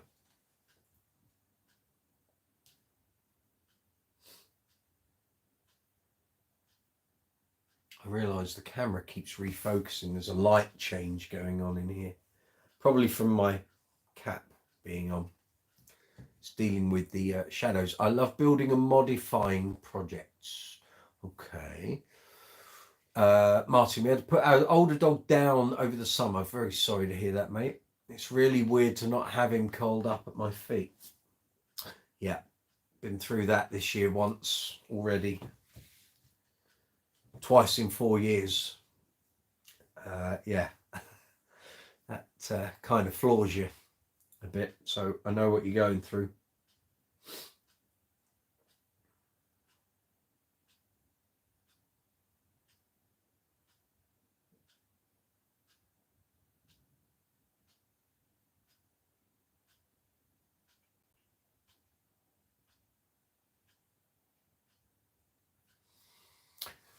Yeah, new series. What I'm finding actually when I'm looking through analytics is that one-off videos tend to work better than series of videos.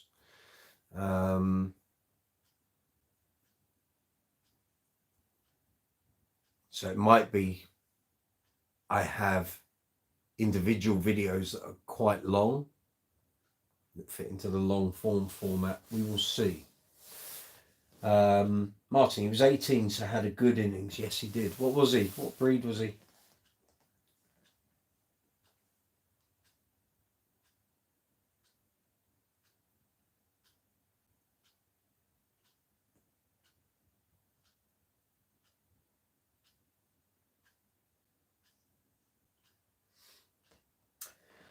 Collie and Austrian Pinscher. 18's very good. You got to be pleased with that. Yeah. Well, we're hoping with Charlie, he'll be around for something similar. Chihuahuas do generally tend to live quite long, so we will see. Lewis Wingrove, mostly cars only have the long form story acceptance.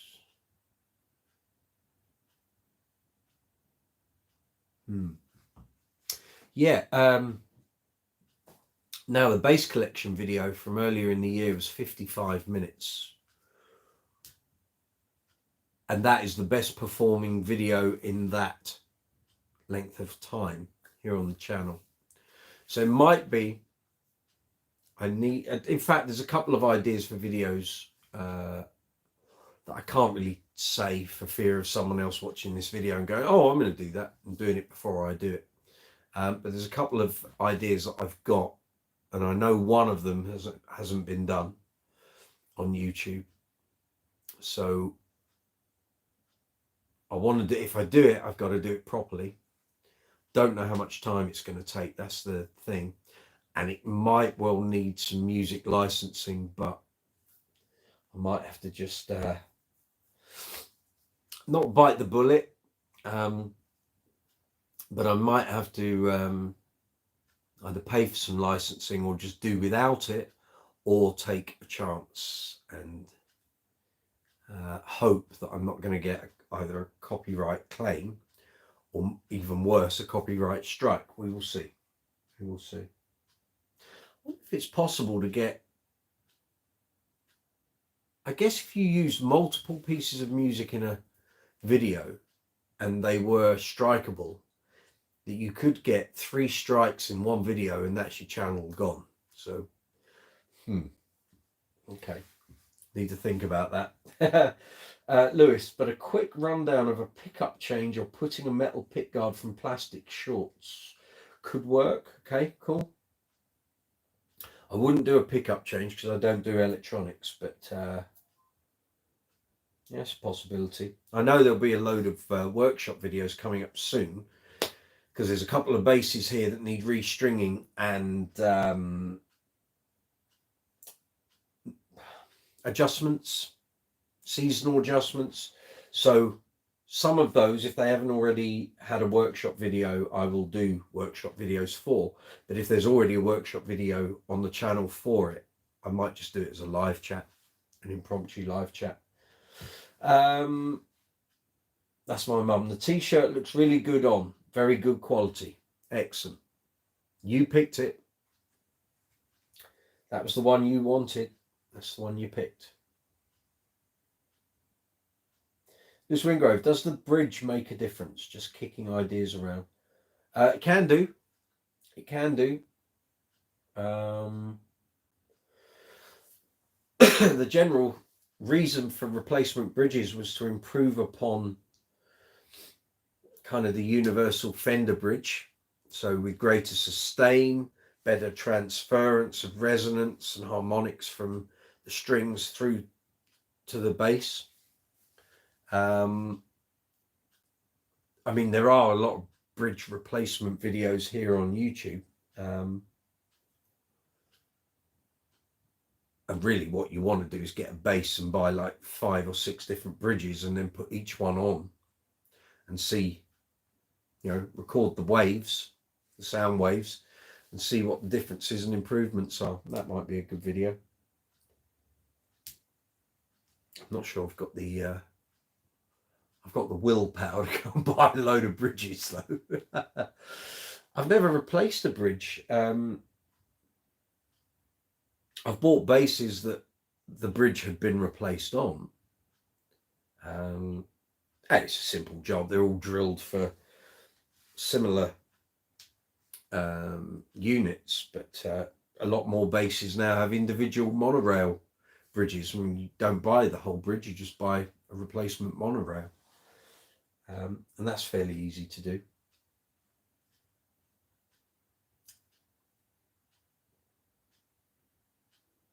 Generally, that can work. Again, a bridge, see what you're coming up with there, Lewis, are ideas for modification. So people are looking for those sort of videos. They will look for that via search.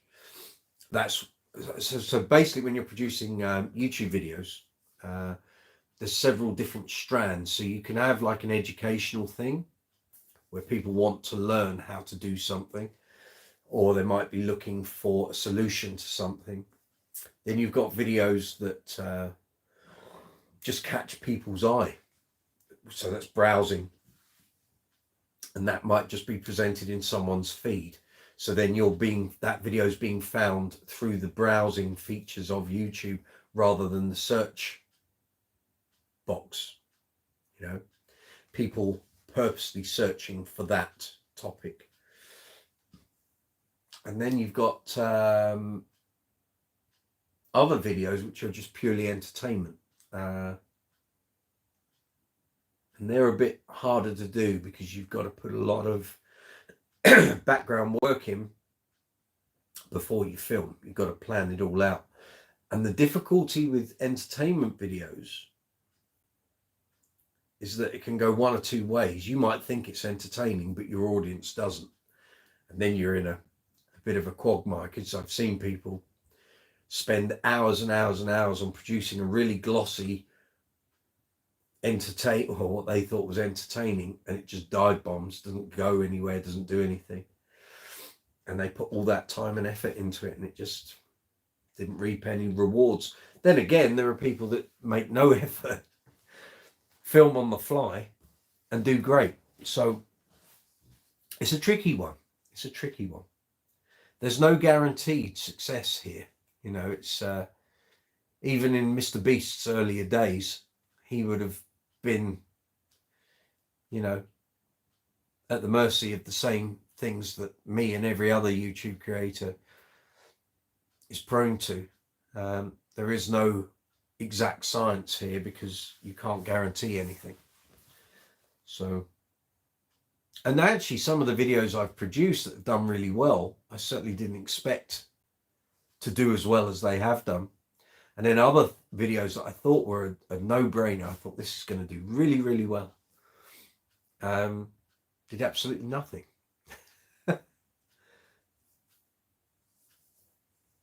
You just don't know. There's no guarantees. And this is, again, I'll reiterate the point that I've said on previous live chats. You have to give every video the maximum chance to succeed, which requires YouTube and Facebook and social media and Instagram plugging and being available to answer the questions sort of soon after a video comes out. You've got to set aside, between 2 and 4 hours when you're launching a video. So some of that is time beforehand, and some of it is the time after it's released. Otherwise, you're just knocking videos out, and you're not giving them their best chance to do the business. It's hard. It's hard, I can assure you.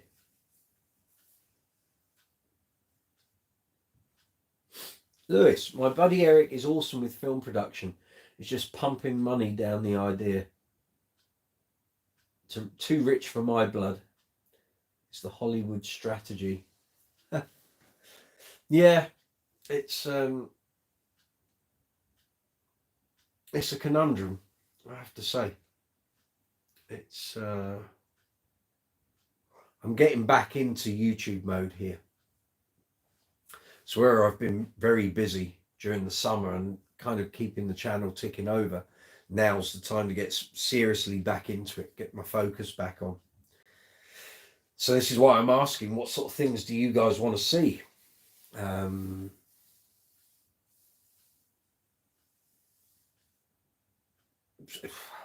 I've got a book full of ideas, and I need to go back in and reappraise those. Some of those ideas I came up with before I even got the channel running. So it might be some of them are still suitable and some might not be. Martin, have you considered doing instructional videos, tips on playing Disco Inferno or bar? The problem is, Martin, with any music, is that chance of getting a copyright claim, which means I don't earn the money from the video, and B, a copyright strike. And you get 3 strikes, your channel's gone. And as much as I've tried really hard to steer clear of violating any copyright things, apart from when I put up a couple of videos of the Bonnie Tyler stuff I did. And those just got copyright claims, so I share the royalties with the songwriters.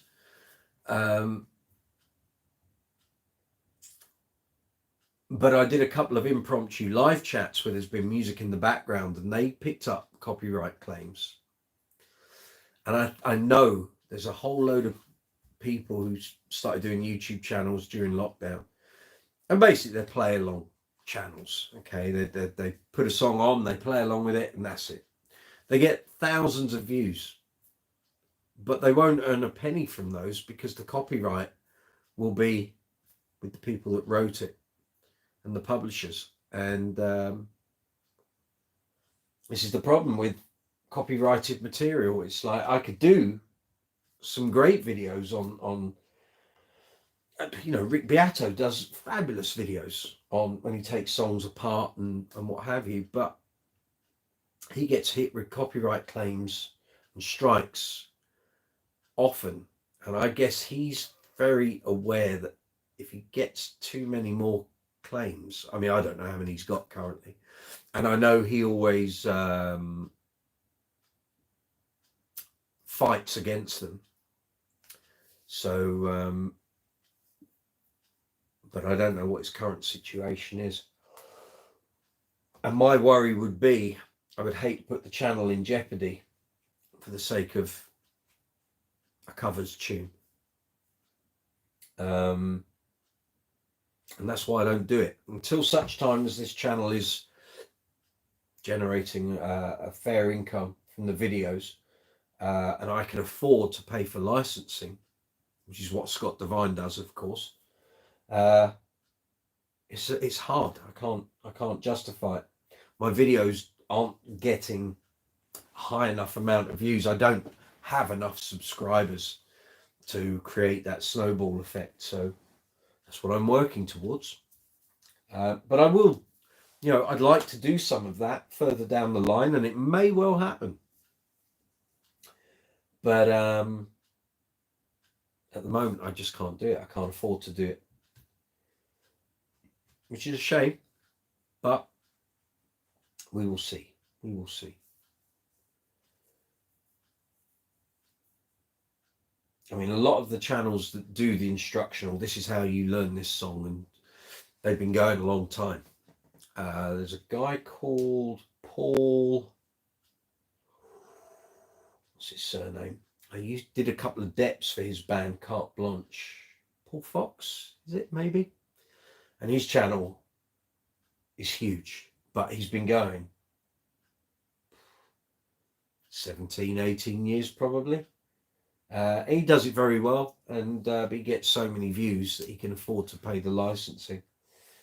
My sister going to call it a night. 4 a.m. alarm is set. Have a good night. Cheers, Kerry. See you soon. Take it easy. Yeah, so that's the answer to that. That's why I don't tend to sort of go in for play-alongs and what have you, simply because I can't afford to pay for the licensing.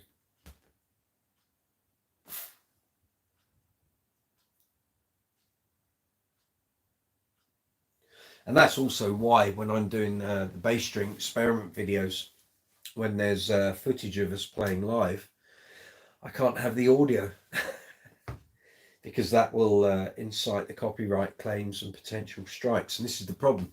You don't know which songs and which songwriters will, well, Don Henley will invoke a copyright strike straight off the bat. So, you know, don't go near any Don Henley or Eagles tunes because you won't win that one.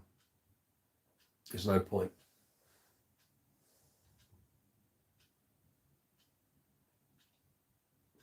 And many a YouTube beginner has thought about playing Eagles songs. Well, this is me playing Hotel California.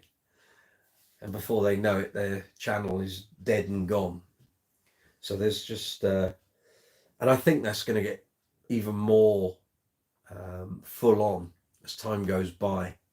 I think those copyright rules on YouTube and social media generally, unless the companies and the music industry can come to some sort of agreement, it's all well and good saying, oh, fair use.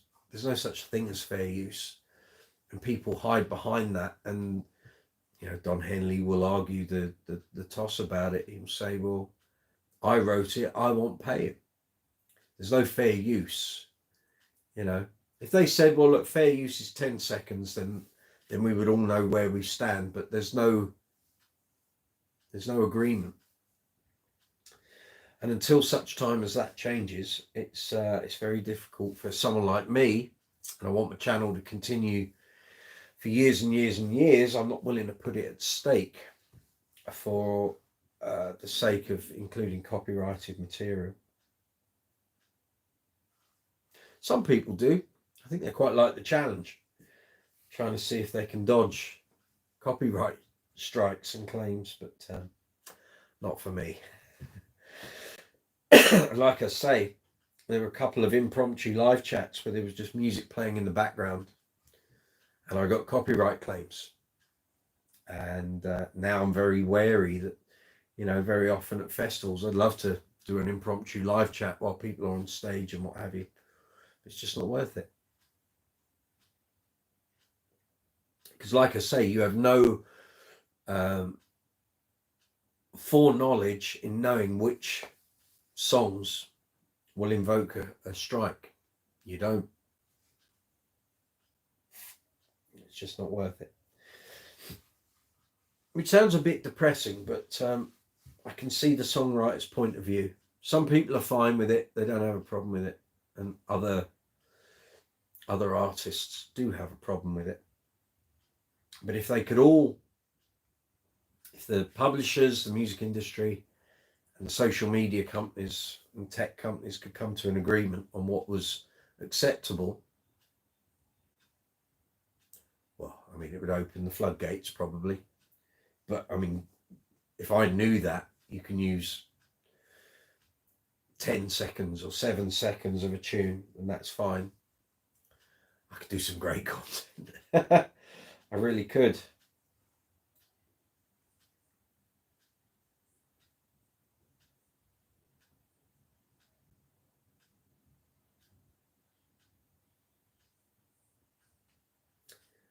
Oh yes. We will see. We will see. These things, I mean, if I look back at where YouTube was 3 years ago when I started and where it is now, so many things have changed. Really, I mean, just even small things in the mechanics that you guys who watch YouTube and use it, you won't see the stuff that goes on in the back end. There's been lots of little changes, like today, on top of doing the work I had been doing, 2 jobs I had today were to go in to all the shorts videos that I've created. And now you can link them through, certainly a lot of the shorts that weren't created from scratch on the channel. They were what is called a remix. So if there's, say, like a bass review, and then I do a remix short, which takes a up to 60-second clip from that video, you can now, there's a little tool that allows you to, you press it, and you can link it to the main video that video came from. So if someone's watching that short, a link is presented on the screen for them to go and watch the full video. That hasn't existed for 3 years. That's only just literally come about. So it would have been handy to have it from day one, because some of those videos, some of my shorts have got 3, 4, 5,000 views. Well, I might have got some more long form views if people had had an easy click this link and it will take you through to the main video. So I've been doing that. That took 3 to 4 hours. And then the other thing was, goodness, what was it? It was linking Brooks's Bass Corner merchandise products to the videos that they're in. So since I've started doing the merchandise, I can link these items if they're on that video. So someone wants to buy a cap or the top or the mug, it'll present it either on the shelf or at the side of the screen. But again, that takes time. That took about 3 hours. So it's all of those little things weren't there before. They are now. Martin Fay, that's a pity. Even if demonetized, I could see that type of video attracting a different group of viewers. Yeah, probably. It's not just the demonetization though. It's the copyright thing happens whether you're monetized or not. So even if you're not monetized, like before I was monetized, I got those copyright claims on the Bonnie Tyler stuff. And some of those I put up very early on in the life of the channel. Those copyright claims happened within about 5 minutes of going live. So that's how it works. It's the way it is. And okay, there are loads of channels that basically all they are playthroughs. Well, I'll tell you, a lot of their videos aren't going to get, they're never going to earn much from the videos. They might earn from other income sources like merchandise, sponsorship, what have you. Yeah, I just don't want to risk the channel for the sake of using a piece of music. Maybe some people aren't even aware that's a thing, that you could have your channel taken away. But yeah.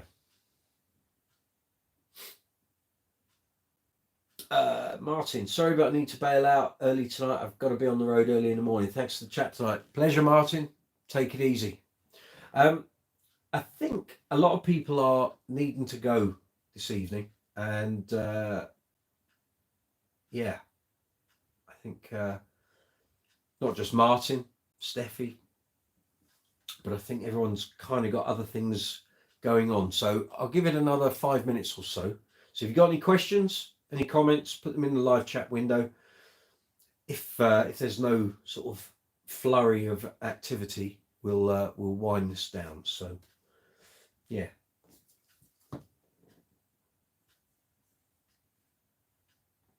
I can sense things are a little slow this evening. That's fine. not every live chat can be a bombardment of base chat.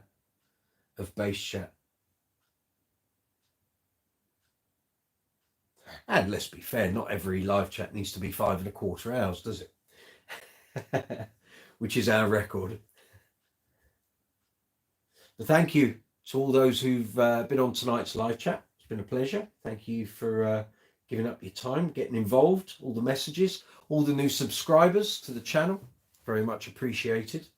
And like I say, now that we're out of summer and the live work kind of thins down a little, there's going to be a lot more activity here on Brooks's Base Corner. So I will be filming and editing tomorrow. So it will either be the next installment of the bass string experiment, or it will be a soundbite demo. And I've got a list of about 10 basses that I want to get done and put to bed for the demos. So they will appear readily, as will the bass string experiment videos, and also possibly a couple of the old vintage interviews from the Bass Guitar magazine days. They need to go up. There's a whole list of those that didn't get put up when I did the first sort of slew of those. So yeah, time to get those prepared and uploaded. So on that note, I will bid you good evening. Hope you have a great Tuesday, what's left of it. Whether it's morning, afternoon, evening, could be the middle of the night where you are, for all I know. So anyway, hope you have a great Tuesday, what is left of it. And thank you for your time. Thank you for all the comments, all the chat this evening. Please feel free to hit the subscribe button, hit the notification bell. Please give the video a thumbs up. That'd be most appreciated. And if you've got any questions or comments after this video, after the live chat's finished, don't worry that the live chat window is closed. You can still leave comments in the comments section below. And hopefully see you next Tuesday, 8 p.m, bright-eyed and bushy-tailed for live chat 57. So on that note, I will bid you good evening. Take care of yourselves. Have a great weekend. If you've got any gigs coming up, hope they all go well. And I will hopefully see you next Tuesday. So on that note, take it easy, guys and girls. See you next week. All the best.